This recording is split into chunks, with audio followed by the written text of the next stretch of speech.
খুদাই দাবি করেছিল তারাও তো দুনিয়া থেকে চলে গেছে।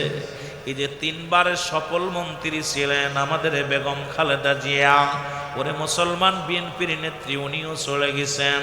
এই রকম কত মানুষ কত ক্ষমতা দেখাইল, কত নাম এমপি মন্ত্রী, কতজন দুনিয়া থেকে চলে গেছে। এই 81 বছর কত যুবক চলে গেছে, যারা এই মসজিদের জন্য কেঁদেছে, মাহফিলের জন্য কেঁদেছে, আজকে তারা কবরের মধ্যে চলে গেছে। এত মস্তান ছিল যারা, যাদের কবর মুসলমান মোল্লাদের ভয়ে সর্দাররা কথা বলতে পারতো না। আজকে অনেকের কবর উপর দিয়ে গরু ছাগলে ঘাস খায়, কবর থেকে খেদানোর মতো ক্ষমতা নাই। অনেকের গরু ছাগ মুসলমান কবর উপরে পায়খানা প্রস্রাব করে শিয়ালে, ওরে কবর থেকে খেদানোর মতো ক্ষমতা নাই। কত মস্তানি, আজকে এত মস্তানি করেছ, তোমাদের ভয়ে মানুষ থরথর করে কেঁপেছে, আজকে কেউ কাঁপে না, তুমি কবরে শুয়ে আছো। এক নাম্বার বিপদ হলো মরণ। আল্লামা মুফতি আমজাদ আলী সাহেব একটা কিতাব লিখলেন, কিতাবের নাম্বার শরিয়াত। এই কিতাবের মধ্যে উনি লিখলেন, মানুষ যখন সাধারণ মৃত্যুবরণ করে গো, 70টা তাজা উটের গায়ের চামড়া জবাই করিয়া, জবাই না করিয়া উল্টো দিকে টান দিয়া লবণ আর মরিচ লাগায়া দিলে যতটুকু যন্ত্রণা হয়, এর চাইতে 70 গুণ যন্ত্রণা হলো একটা সাধারণ মৃত্যু। এখন যারা আমরা মরণকালে পায়খানা করে দিরা,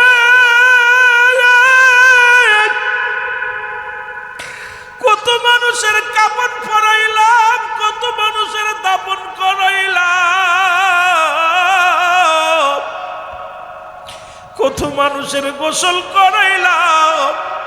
ও যুবক, এই মরণের সময় যারা পায়খানা করে দেয়, প্রস্রাব করে দেয়, মরণের সময় অনেকে চোখ দুটি বড় বড় হয়ে যায়, মরণের সময় অনেক বাজানেরা জিহ্বাটা বাইর হয়ে যায়, তাদের মরণটা কত কঠিন হয়।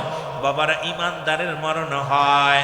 মুসলমান শোনো, আটা গুলায়া খামির বানায়া, খামিরের মধ্যে যদি একটা চুল পড়ে, এই চুলটা যেমন টান দিয়া বাইর করলো না সে বাইর হয়ে যায়, ইমানদারের মৃত্যুটা হয় এইরকম আসানে।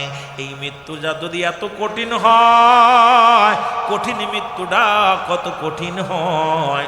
যারা মরণের সময় পায়খানা প্রস্রাব পর্যন্ত করে দেয়, একটা অঙ্গ বেঁকা হয়ে যায় রে, ও যুবক, তাদের কত কষ্ট হয়। আল্লাহ, ও আমার আল্লাহ, এই মরণটা আমাদের সহজ করে দিও। জোরে জোরে চিল্লায় বলা যাবেন আল্লাহু আকবার। আমার মরণ আসিবে কখন কেউ তো জানি না। আমার এ মুসলমান, গভীর মনোযোগ। আজকে কার জন্য সুদ খাও, কার জন্য ঘুষ খাও, কার জন্য বাড়ি বানাইলা, কার জন্য গাড়ি করলা, সম্পদের পাড় গড়লা, এই দুনিয়ার মধ্যে সম্পদের পাড় গড়লা, সবকিছু আমার আল্লাহর জন্য বিচ্ছিন্ন করে দিবেন। আল্লাহ বলে কুল্লু মান আলাইহা ফান। আল্লাহ কয় কুরআনুল কারীমের মধ্যে, বান্দা, এই জমিনটা আমি চূর্ণ বিচ্ছিন্ন করে দিব, এই জমিনের মধ্যে আমি কিচ্ছু বলতে কিচ্ছু রাখবো না, এই জমিনটা আমি পুরায়া তামা বানায়া দিব। এই জমিনের মধ্যে যত মাটি আছে সব মাটিগুলো পুড়ে হবে তামা। আজকে এই মাটি কত মানুষের ফাঁকি দিলা, কত মানুষের সম্পদ ফাঁকি দিলা, কত মানুষকে ঠগাইলা, এতিমের মাল ভক্ষণ করলা, এই দুনিয়ার মধ্যে কতই না বাহাদুরি করলা, এই দুনিয়ার মধ্যে কতই না চলচতুরি করলা। এ বান্দা, এই মাটিটা পুড়ে তামা হয়ে যাবে, এই জমিনের মাটিগুলো পুড়ে তামা হয়ে যাবে। এই জমিনের মধ্যে যত পানি আছে সমস্ত পানিগুলো আমার আল্লাহ পুড়ে ছাই বানায় দিবে। যেদিন কিচ্ছু বলতে কিচ্ছু থাকবে না, সেদিন থাকবে শুধু আমার আল্লাহ, সেদিন থাকবে আমার আল্লাহ।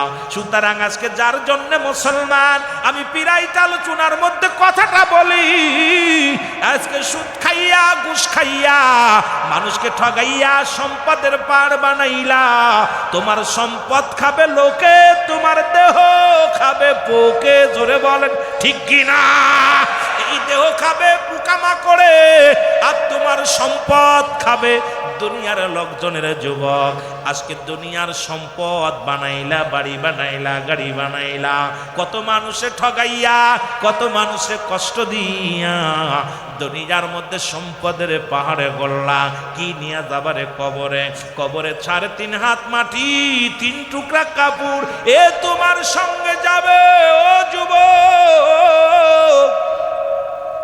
সুতরাং এই দুনিয়ার প্রথম কাপড় পরিধান করেছো তুমি মানুষের সাহায্যে, জীবনের শেষ কাপড় পরিধান করবা তুমি মানুষের সাহায্যে। সুতরাং প্রথম তোমার লজ্জাস্থান ঢেকেছিল তোমার আপনজনেরা, আবার শেষ বেলায় লজ্জাস্থান ঢেকে দিবে তোমার আপনজনেরা। তাদের তুমি ঠগাইলা, তাদের কষ্ট দিলা, সম্পদের পাহাড়ে গড়লা, বাড়ি করলা, গাড়ি করলা। ও যুবক শুনে নাও, শুনে নাও, এই দুনিয়ার কিচ্ছু বলতে কিচ্ছু লইতে পারবা না। সুতরাং 1 নাম্বার বিপদ হলো মানুষের মরণ।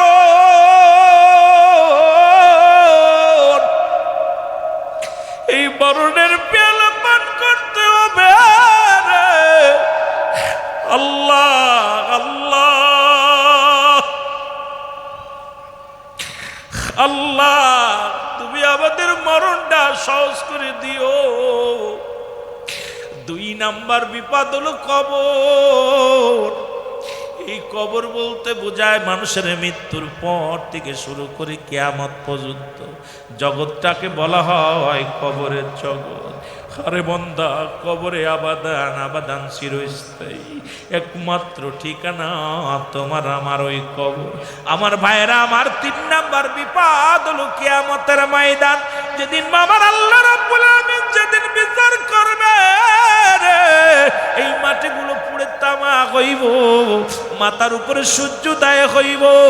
ও যুবক, যেদিনে যারা যারা বিচার করব, এইগুলো নিয়ে আলোচনা করলে 3টা বিষয় নিয়ে আরো আপনাদেরকে নিয়ে 3-4 ঘন্টা আলোচনা করার দরকার। যদিও আমার মাইক দিতে চাইছিল আমার ভাইয়েরা 8:30টায়, যদি 9টার দিকেও আসতে পারতাম আপনাদেরকে একটু বুঝাইতে পারতাম। কারণ 1-1.5 ঘন্টার ভিতরে কি বুঝাইব মুসলমান? বাদশা সেকেন্দার পরিশেষে একটা কথা বলি। বাদশা সেকেন্দার আফসোস করে বলেছে, বাদশা ফকির হ্যায় সবক একই ঠিকানা। তাই তো বাদশা সেকেন্দার ডাকতে বলতেছিল, প্রজারা রে, আমি যেদিন মারা যাব আমার কাপনের ভিতরে আমার দেহখানা থাকবে, কাপনের বাইরে আমার হাত 2টা সিট করে রাখবা। উজির বলে, হুজুর, মানুষ আপনাকে বলবে করছেন সারা জীবন, এখন মরণের পরও করছায়। পরে বাদশা সেকেন্দার ডাকতে বলে, উজির রে, শোন শোন, আমার স্বর্ণের অভাব ছিল না, বাড়ির অভাব ছিল না, গাড়ির অভাব ছিল না, স্বর্ণ অলঙ্কারের অভাব ছিল না। আমি বাদশা সেকেন্দার সন্ন্যাতে বিদায় নিলাম। এই পৃথিবীর মধ্যে সন্ন্যাতে এসেছিলাম, সন্ন্যাতে বিদায় হয়ে গেলাম। আমার প্রজারা যেন এই ভুল না করে, সবাই যেন দুনিয়া ছেড়ে দিয়া যেন পরলোকগামী হয় রে মুসলমান। নবী বলছে, বালহুয়া কিলাব, এই দুনিয়াটা পচা দুর্গন্ধ মরি, মানুষের চরিত্র হলো কুকুরের চরিত্র। সে জামানার মানুষগুলো সম্পদ পাইলেই খুশি হইব, কোন পথে আইব দেখব না, হারামকে হারাম বলে মানবে না, হারামকে বৈধ মনে করবে, ঘুষকে বৈধ মনে করবে, সুদকে বৈধ মনে করবে। আবার মসজিদে যে নামাজ পড়ে কপাল চলবে, হাঁটুর মধ্যে গিরার মধ্যে দাগ বানায় ফেলবে, সুদের কারবারের মধ্যে জড়িত হবে, ঘুষের কারবারের মধ্যে জড়িত হবে, অফিসে বইয়া ঘুষ খাবে আর মসজিদে যা নামাজ পড়ে কপাল চলবে। মুসলমান আগের কাতারে যে বসবে। আমার বাবারা রাসূল এই জন্য ১৫০০ বছর আগেই বলেছে, বালহুয়া কিলাব, এই দুনিয়াটা হলো পচা দুর্গন্ধ মরি, মানুষের চরিত্র হলো কুকুরের চরিত্র। কুকুর যেমন একটা মরি পাইলে সব চাইতে বেশি খুশি হয়, দুনিয়ার মানুষগুলো খালি সম্পদ পাইলে খুশি হবে। এটা কোন ভাবে আসলো দেখার বিষয় না। হারাম আইছে কি হালাল আইছে, খালি পালি হলো, স্বর্ণ অলংকার, টাকা পয়সা, বাড়ি গাড়ি, পাইলেই খুশি, পাইলেই খুশি, সব কিছু ছেড়ে দাও। আমি আজকে অনুরোধ করে যাই, যেহেতু আজকে অনুরোধ, আমি আপনাদের কাছে একটা দাবি করে যাব, কারণ কবরে যেতে হবে। ওই কবর কিন্তু ছাড়বে না, মালাকুল মাউত কিন্তু ছাড়বে না। এই মরণের চিন্তা যার মধ্যে আছে সে কি হারাম খাইতে পারে? এসেছেন যত নবী সকলের ইমাম, সালাম তোমায় গো নবী, হাজার সালাম নবী। এক ওয়াক্ত নামাজ কাজা দিলে আসে হুতবা পরিমাণ জাহান্নাম। ও বাবা, একটা ওয়াক্ত নয়, কত ওয়াক্ত আমরা ছেড়ে দিলাম, বাদ দিলাম। এক ওয়াক্ত নামাজ কাজা দিলে আসে হুতবা পরিমাণ জাহান্নাম। যার এক হুতবা পরিমাণ হলো 2,88,00,000 বছর। আপনার আমার জীবন থেকে কত নামাজ ছুটে গেছে গো, আমি আপনি বলতে পারি না। ও যুবক, নামাজ ছেড়ে দেয়া কবিরা গুনাহ, মিথ্যা বলা কবিরা গুনাহ, বেগানা নারীর সঙ্গে দেখা দিয়া কবিরা গুনাহ। আমার ওয়াজ শুনলে অনেক আলেমদের কষ্ট হয়, অনেক আলেমরা ব্যথা পায় মনে। কিচ্ছু করার নাই, শরীয়তের বিধান মেনে কথা বলা লাগবে। বেগানা নারীর সঙ্গে দেখা দিয়া হারাম, বেগানা পুরুষের সঙ্গে দেখা দিয়া হারাম, কবিরা গুনাহ। ওই এক কথায় যাদের সঙ্গে দেখা দিয়া জায়েজ, তাদের সঙ্গে মুসলমান বিয়ে করা হারাম। যাদের সঙ্গে দেখা দিয়া হারাম, তাদের সঙ্গে বিয়ে করা জায়েজ। আজকে সমাজের মধ্যে শুধু মুসলমান, শুনে নাও, আজকে বেগানা নারী নিয়ে অফিস করো, ইসলামের বড় বড় ওয়াজ শোনাও, বেগানা নারী নিয়ে অফিস আদালত করো, আর বড় বড় লেকচার মারো, বেগানা নারী নিয়ে মিছিল মিটিং করো, আর বড় বড় ফতুয়া দাও। কোথায় পাইলা মুসলমান? শুনে নাও, শরীয়তের দৃষ্টিতে হারামকে হালাল বললে কাফের হয়ে যাইবা। যেটা হারাম সেটা তোমার জন্য, স্বার্থের জন্য যদি হালাল হয়, তুমি ইমানদার থাকো না। হারাম কর সঙ্গে সঙ্গে হালালকে হারাম বললে কাফের। ও যুবক, আবার হালালকে হারাম বললেও কাফের। সুতরাং এই গুনাহগুলো, কত গুনাহ করলাম, এই গুনাহগুলো মাফের দরকার আছে কি না? ও মুসলমান শুনে নাও, আজকে সারা বাংলাদেশে পর্দা নাই। নামাজ যেমন ফরজ, পর্দাও তেমনি ফরজ, ঠিক কিনা? আর একটু জোরে বলেন ঠিক কিনা? ও বাজানেরা, গভীর মনোযোগ। এই যে 80তম বাৎসরিক মাহফিল হয়, 81তম রাত আপনার আমার জীবন থেকে চলে যায়। আল্লামা কুতুবী রাহমাতুল্লাহ বয়ান করে, দুনিয়ার মানুষ শোনো, জীবন ভরে যত গুনাহ করলাম, এই গুনার কথা মনে করে বান্দা যখন জান্নাতের বাগান আঁকড়ে ধরবে, ওই বান্দা যখন জান্নাতের বাগান ধইরা দু চোখের পানি ছেড়ে ডাকতে বলবে, আল্লাহ। ও যুবক, কিয়ামত পর্যন্ত আর কোন নবী আইব না। কিয়ামত পর্যন্ত নবীদের দরজা বন্ধ, কিয়ামত পর্যন্ত তওবার দরজা খোলা, কিয়ামত পর্যন্ত আর কোন নবী আইব না। বিলায়াতের দরজা চলতেছে, এই বিলায়াতের দরজার মধ্যে অসংখ্য ভণ্ডর আগমন ঘটে গেছে। এখন ঈমান নিয়ে কবরে যা দুরস্কার, ঈমান নিয়ে কবরে যাইতে বড় কষ্ট হবে রে মুসলমান, শুনে নাও। আল্লামা কুতুবী রাহমাতুল্লাহ বয়ান করে, দুনিয়ার মানুষ শোনো, ওই জান্নাতের বাগান আঁকড়ে ধরিয়া খাস তওবা করিয়া আল্লাহ বলে যদি কোনো বান্দা ডাক দেয়, আমার আল্লাহ রব্বুল আলামিন বান্দার জীবনের সব গুনাহ মাফ করে দিবে। জোরে বলেন সুবহানাল্লাহ। এ যুবক বন্ধুরা, শুইনা লাও, তাহলে আজকে 81তম মাহফিলের মধ্যে যারা দুনিয়া থেকে কবরে চলে গেছে, এই মানুষগুলো যদি জান্নাতের বাগানে আসার কারণে সগীরা গুনাহ মাফ, এখানে বসিয়া তওবা করার কারণে কবিরা গুনাহ মাফ, এরপরও যদি জাহান্নামে যায়, আমি মনে করি বেটার কপাল বন্ধ। জোরে বলেন ঠিক কিনা? আর একটু জোরে জোরে চিল্লায় বলা যাবে না ঠিক কিনা? রে আমি পাপী অপরাধী মওলা, তোমার দয়া চাই, বলো আমি পাপী। একটু আল্লাহর কাছে প্রার্থনা করেন আর বলেন, আমি পাপী অপরাধী মওলা, তোমার দয়া। এরে তুমি যদি না করো দয়া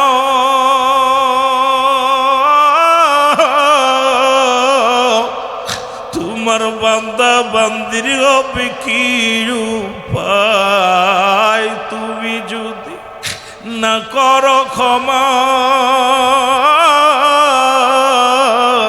আল্লাহ আমার হবে কি উপায়?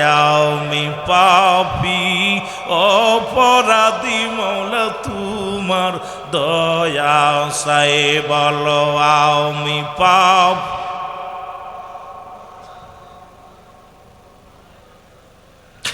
আমি সংসারের যা মেলায় পড়িয়া কত গুনাহ করছি গো আল্লাহ তাও তো জানা না। কর ক্ষমা এই পাপীরে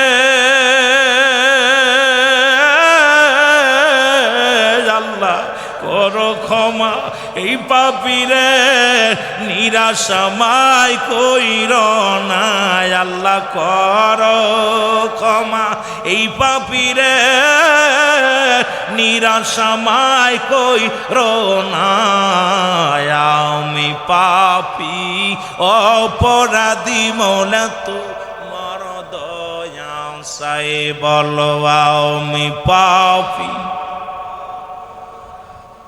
আরো জোরে জোরে চিল্লায় বলেন আমি পাপী অপরাধী মওলা তোমার দয়া। এরে তুমি যদি না করো ক্ষমা আল্লাহ আমার হবে কি উপায়? আমি পাপী অপরাধী এ দুনিয়ার মুসলমান,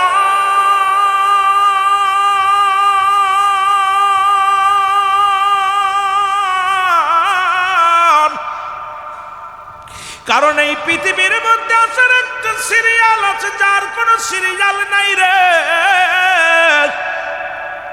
কখন কে চলে যাব কেউ বলতে পারি না। দুইটা টাইমে মানুষের মরণ হয়, একটা হলো রাতের বেলা, একটা হলো দিনের বেলা। ও যুবক, দিন শুরু করেছি মৃত্যুবরণ করি নাই। রাত শুরু করে 12টা বাজতে চলল, 12টা পার হয়ে গেল এখনো মরণ হয় নাই। ফজরের নামাজ পর্যন্ত বেঁচে থাকবো, আগামীকাল সূর্য উদয় হবে কেউ বলতে পারি না। দেখা যায় বাবার কাঁধে সন্তানের লাশ, সন্তানের কাঁধে বাবার লাশ, দাদার কাঁধে নাতির লাশ, নাতির কাঁধে দাদার লাশ। আইরে মুসলমান, কখন যেন মৃত্যু হয়ে যায়। কত মানুষ নামাজগত অবস্থায় মারা যায়, কত মানুষ মুসলমান, কত মানুষ গমের ঘরে মারা যায়, কত মানুষ জার্নি করতে যায় যানবাহনের মধ্যে মারা যায়, কত মানুষ খানা খাইতে যে মারা যায়, কত মানুষ মুসলমান বাবারা আমার এই দুনিয়ার মধ্যে যে কোনো মুহূর্তে মালাকুল মউত আসতে পারে। জোরে বলেন ঠিক কিনা? যেহেতু দুইটা টাইমে মরণ হয় রে, একটা হলো রাত, একটা হলো দিন। ও যুবক, রাত শুরু করেছে আমার আল্লাহ নামাজ দেয়া, আজকে নামাজ দিনও শুরু করেছে আমার আল্লাহ নামাজ দেয়া। দিন শুরু করেছে, দিনের শুরু হলো মুসলমান ফজর। এইবার 2 রাকাত সুন্নাত নামাজ তুমি আদায় করলা, সঙ্গে সঙ্গে তুমি হয়ে গেলা আমার নবীর প্রেমিক। বলো নবীর জন্য নারায়ে রিসালাত বলে পাগল হয়ে গেলা। নবী নবী বলে চিৎকার মারো, নবীর জন্য পাগল হও। আর দাড়িগুলো চাইছা নাও, 30 বার দাড়িগুলো চাষো মাসে। আর নবীরে ভালোবাসি, নবীর সুন্নাত তরিকা মানো না, নবীর পক্ষের গান গাও, নবীর মিলাদ পড়ো, নবীর দুরূদ পড়ো, নবীরে কষ্ট দাও। নবীর মুসলমান 2 রাকাত সুন্নাত নামাজ তুমি আদায় করলা, সঙ্গে সঙ্গে হয়ে গেলা তুমি নবীর প্রেমিক।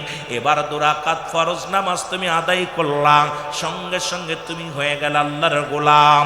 এখন যদি দিনের মধ্যে মরণ হয়, তোমার মরণটা হবে আমার নবীর প্রেমিক আল্লাহর গোলাম। এখন ফজরের নামাজের সময় 10টা ঘুম থেকে উঠলা, আপনার রূপগঞ্জের এমনও মানুষ আছে এখানে রাত 12টা পর্যন্ত 1টা পর্যন্ত শুধু শুধু ঘুরে বেড়ায়। ফজরে আজান হয় কানে শোনে না, বেলা 10টা হয় ওইটা কি করে ফ্রেশ হইয়া অফিসে চইলা যায়। ও না হলো আমার নবীর প্রেমিক, না হলো আমার আল্লাহর গোলাম। ওই বান্দা যখন দিনের মধ্যে মারা যায় ওর মরণটা হবে মুনাফিকি মরণ। না পাইল রসুলের প্রেম, না পাইল আল্লাহর গোলামিত্ব। এই বান্দার জন্য আমার আল্লাহ রেখে দিচ্ছে। আল্লাহ কয় ও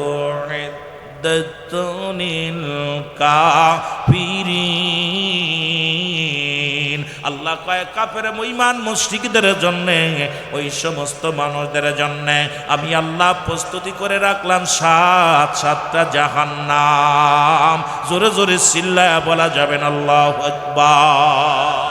তাহলে না পাইলাম নবীর ভালোবাসা যুবক, এখন দিনের মধ্যে তোমার মরণ হয় না,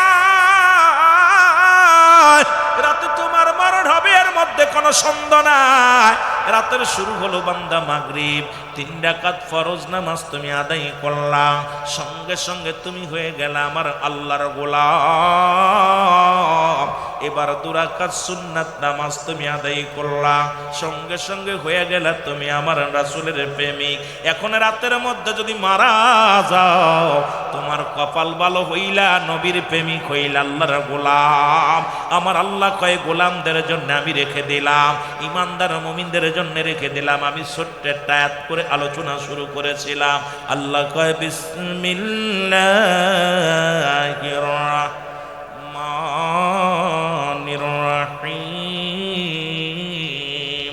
উইদ্দাত লিল মুমিনিন।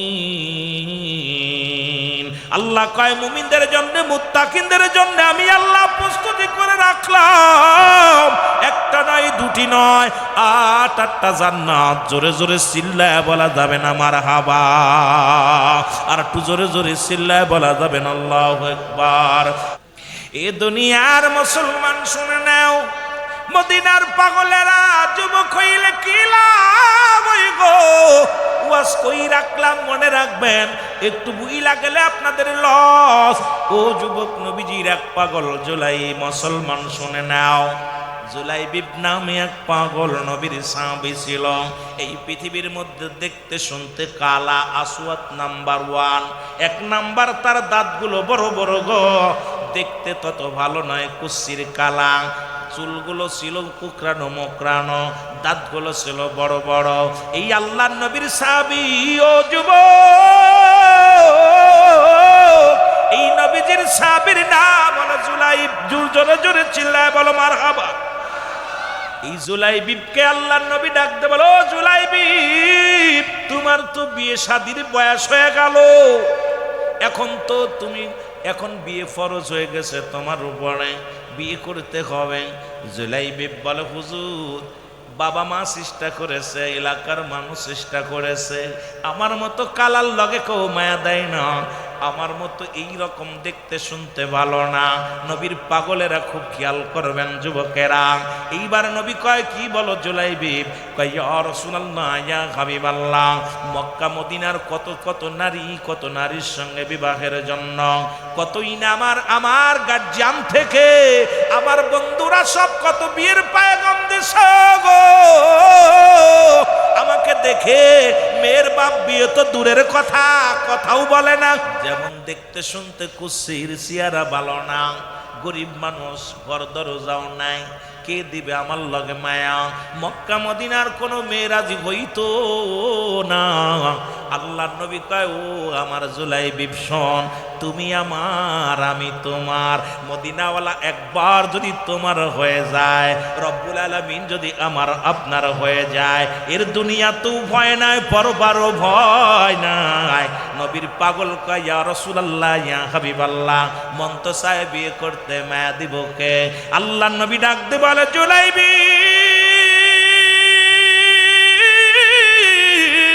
এই মক্কা মদিনার সবচাইতে সুন্দর সুন্দরী নারীর লাগে গো, সবচাইতে সুন্দরী নারী তোমার সঙ্গে বিয়ে হবে। আমি নবী কথা দিলাম এই মক্কা মদিনার সবচাইতে চেহারাবান টাকাওয়ালা বাড়িওয়ালার কন্যার লাগে তোমার বিয়ে হবে। জোরে জোরে চিল্লা বলা যাবে না মারহাবা? বললো ইয়া রাসূলুল্লাহ ইয়া হাবিবাল্লাহ, কি বলেন? নবীজি ডাক দিয়ে বলেন, সাহাবীদের ডাক দিলেন। ডাক দিয়ে রাসূল পাক সাল্লাল্লাহু আলাইহি ওয়াসাল্লাম সাহাবীকে ডাক দিয়ে বলো, আমার সাহাবী শোনো, তোমার কন্যার বিয়ে দিতে চাই আমি। রাসূল যেহেতু মুসলমান, রাসূল বীর পয়গম নিয়ে আইছে, সাহাবী অত আনন্দিত। নবী কয়, আমার নবী যখন বলছে সাহাবী তোমার কন্যার বিয়ে দিতে চায়, আমার মুসলমান মেয়ের বাবা তো অত্যন্ত খুশি হয়ে গেছে। আমার নবী বিয়ের পয়গম নিয়ে আইছে, না জানি কোন ধন ভান্ডারের মালিক, না জানি কোন সুন্দরী যুবক সাহাবীর লাগে বিয়া হবে। এইবার ডাকতে বলি, ইয়া রাসূলুল্লাহ ইয়া হাবিবাল্লাহ, আল্লাহর নবী গো, পাত্রটাকে একটু জানতে পারি কিনা? আল্লাহর নবী ডাকতে বলো, ও আমার সাহাবী শোনো শোনো, আমার প্রিয় সাহাবী, আমার ওই সাহাবীর নাম শুনে নাও। আমি বিয়ের পয়গম নিয়ে আইছি, যার বিয়ের পয়গম নিয়ে আইছি সেই ঘরটাই সেই ছেলেটা হলো, সেই বর হবে আমার প্রিয় সাহাবী জুলাইবিব। জোরে জোরে চিল্লায় বলো মারহাবা। মেয়ের বাবা মাথা নিচু করে ফেলেছে, এত বেল রাসূলকে খুব ভালোবাসে, নবীর মুখের দিকে চাইয়া হাসি দিছে রে। চিন্তা করে রাসূল আছে আমার মেয়ের বিয়ের পয়গম নিয়া, না জানি কোন দামি মানুষ, কোন দাদার ছেলে, যেহেতু মক্কা মদিনায় সবচাইতে সুন্দরী মেয়ে আমার মেয়ের বিয়ে হবে দামি মানুষের সঙ্গে, ভালো জামাই পাবো বড় আশা করিয়া পুরো আনন্দিত হইয়া রাসূলকে বলি, ইয়া রাসূলুল্লাহ ইয়া হাবিবাল্লাহ, জামাইটার পরিচয় জানতে চাই। জামার পরিচয় নবী যখন দিছেন, মাথাটা নত করে বলি, ইয়া রাসূলুল্লাহ ইয়া হাবিবাল্লাহ, আমি এখনই কিছু বলতে পারছি না, আমার মেয়ের সঙ্গে একটু পরামর্শ করি, বিবির লগে পরামর্শ করি, যদি বিবি রাজি হয়, মেয়ে রাজি হয়, তারপরে আপনারে আমি কি বলবো, আমি আপনার কাছে এর প্রস্তাবের উত্তর দিব। ইয়া রাসূলুল্লাহ ইয়া হাবিবাল্লাহ, আমি এখন উত্তর দিতে পারবো না। আমার নবী কয়, কি বলতে চাও তুমি? তুমি রাজি হইলে বলো, রাজি না হইলে বলো না। এখন নবীরে তো সামনের পরে না বলতে পারছে না, বলছি ইয়া রাসূলুল্লাহ আমাকে একটু সময় দেন, আমি পরে বলবো। আমার নবী যখন রওনা হয়ে গেল, ও যুবক, এইবার বাবা ঘরের ভিতরে গেলেন, মেয়েটা ডাকতে বলে, আব্বু। ওরে মায়ের নবী যখন প্রস্তাব দিয়েছিল গো, দেখলাম আপনার মুখে লাবণ্যর হাসি। বাবা গো, নবীও হাসে, আপনিও হাসেন, হঠাৎ করে দেখলাম আপনার মনটা কেন বেজার। মেয়ের বাপ বলে, মারে আমি কি বলবো, আমি মনে করেছিলাম মক্কা মদিনার সুন্দরী মেয়ের বাবা আমি গর্ববোধ করি, গর্বিত, কারণ এই এলাকার সব চাইতে ভালো জামাই পাবো আমি, সুন্দরী জামাই পাবো আমি, টাকাওয়ালা বাড়িওয়ালা জামাই পাবো আমি।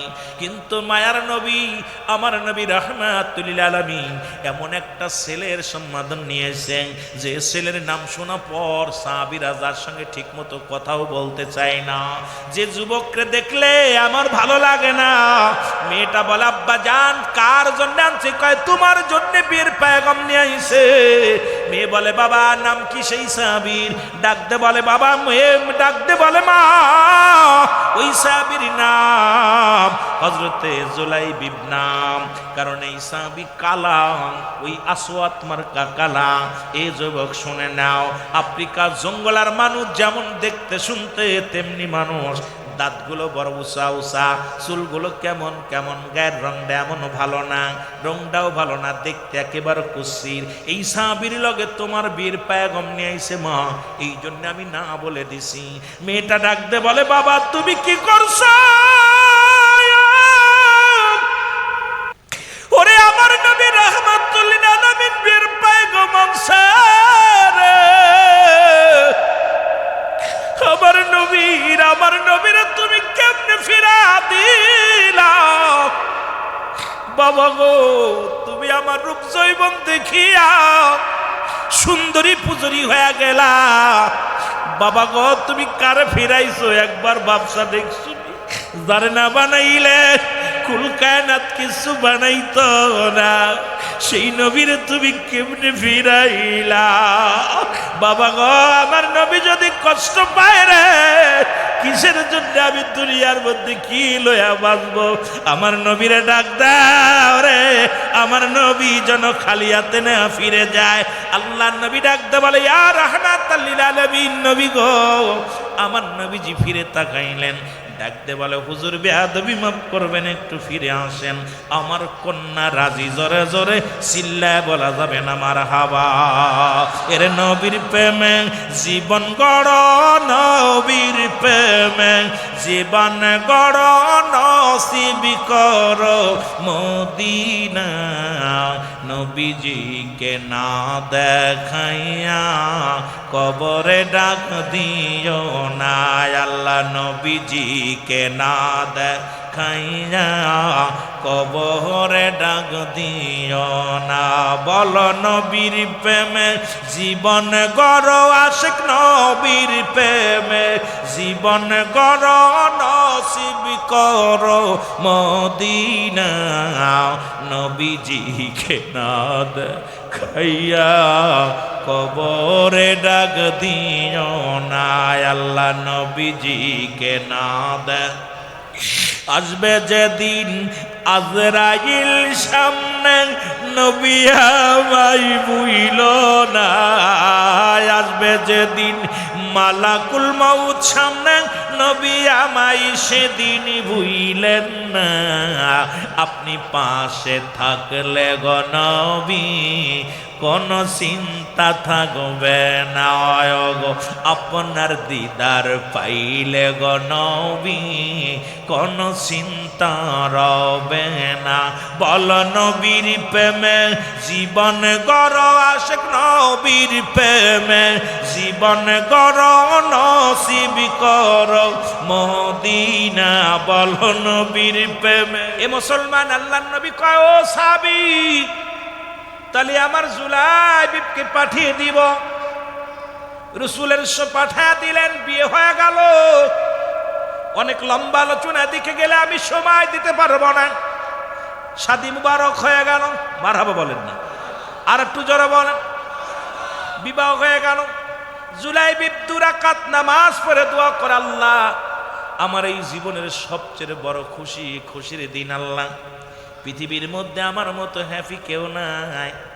আজকে আমি বড় ধন্য, জীবনে শুকরিয়া আদায় করি তোমার, যে আমার মতো একজন কালো মানুষ, আমার মতো একজন অপদার্থ নিজেরই নিজে জঘন্য মনে করে, নগণ্য মনে করে। এই নগণ্য মানুষ নবীকে ভালোবাসার কারণে দাম হয়ে গেল। আর মক্কা মদিনার সুন্দরী নারীর সঙ্গে আমার জীবন যাপন চলে। আল্লাহ তোমার শুকরিয়া আদায় করি, আমার নবীর প্রেম, নবীর ভালোবাসায় আমি আজকে ধন্য হয়ে গেলাম। এইভাবে জীবন চলতে লাগলো। খুব খুশি মুসলমান, শুনে নাও। জুলাইবিব অত্যন্ত খুশি হইলেন, আনন্দে জীবন যাপন চলে, সুন্দরী বউ পায়া। হঠাৎ যুদ্ধ শুরু হয়ে গেল। আল্লাহু আকবার বলো না। যুদ্ধের ময়দানে রাসূলুল্লাহ গেলেন, রাসূলের সাহাবীরা গেলেন। ওই যুদ্ধে অনেকগুলো সাহাবী মুসলমান শাহাদাতের পেয়ালা পান করলো। জুলাইবিব একজন নয়, 13 জন কাফের সৈন্যকে কতল করার পর জুলাইবিব শাহাদাতের পেয়ালা পান করলো। রাসূলুল্লাহ সাহাবীদের বললেন, সাহাবীরা রে, তোমরা লাশ নিয়ে আসো, তোমরা লাশগুলো নিয়ে আসো। নবীজির লাশ, নবীর সামনে লাশগুলো আনা হলো। আমার নবীজি বললেন, তোমরা কাউকে খোঁজো। সাহাবীরা বলেন, না আমরা কাউকে খুঁজি না। নবীজি বললেন, আমি একজনকে বড় খুঁজতেছি। লাশগুলো রাসূলুল্লাহ দেখে আর বলে, আমি একজনকে খুঁজতেছি। সাহাবীরা বলে, হুজুর কাকে খুঁজতেছেন? আমার নবীজি খুঁজতে খুঁজতে যাইয়া জুলাইবিবির লাশ কানা পাইয়া গেছে। আমার নবীজি যখন লাশ কানা দেখিয়া, আমার নবী ডাকতে বলে, সাহাবীরা রে, আজকের এই ময়দানে যত সাহাবী ইন্তেকাল করেছে, শাহাদাতের পেয়ালা পান করেছে, সব চাইতে আজকে আমার একজন সাহাবী অত্যন্ত প্রিয় ছিল। সেই সাহাবীরা বলে, হুজুর কে সেই ভাগ্যবান ব্যক্তি? ইয়া রাসূলুল্লাহ নামটা বলেন। আমার নবী বলে, তোমরা যার লাশখানা অবহেলা করছো, যার দেহখানা দূরে ফেলা রাখছো, তোমরা কি জানো ওটা কাল্লা? ওই সাহাবীর কার লাশ? শোনো, রাসূলুল্লাহ বলেন ওই লাশটা কার? সাহাবীরা বলে, হুজুর জুলাই বিবি। আমার নবী বলে, শোনো, আজকের ময়দানে তোমরা শুনে রাখো, ওই জুলাইবি আমার, আমি জুলাইবিবের জোরে জোরে চিল্লা বলা যাবে না মারহাবা। আমার রাসূল লাশখানা ধরে চোখের পানি ছেড়ে কানলেন, বুকের সামনে টান দিয়া রাসূল হাউমাউ করে কান্দে। আর নবী ডাক দিয়ে বলে, রব্বুল আলামিন,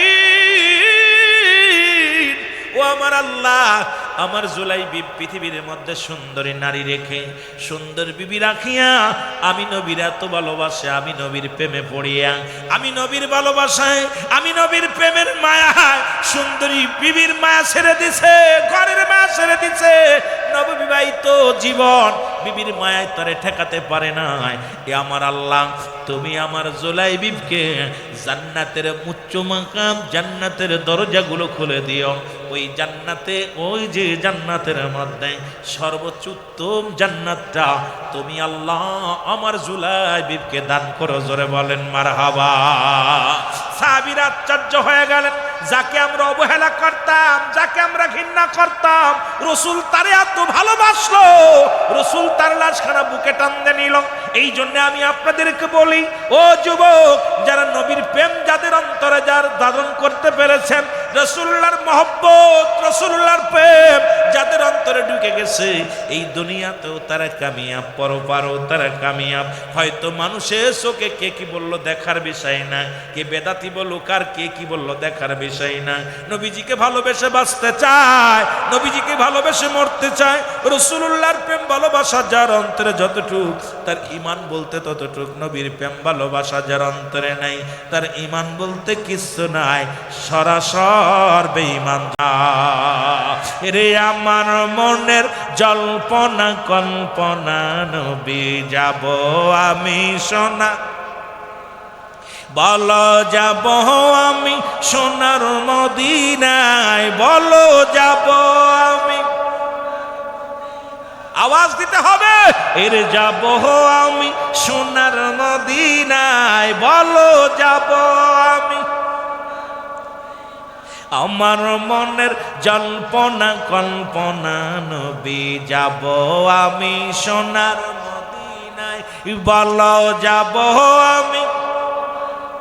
আরো জোরে বলেন, যাব আমি সোনার মদিনায়, বলো যাব আমি। আমার মনের জল্পনা কল্পনা, নবী যাব আমি সোনা।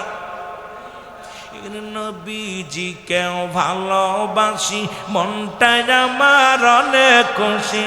নবীজিকেও ভালোবাসি, মনটাই আমার অনেক খুশি।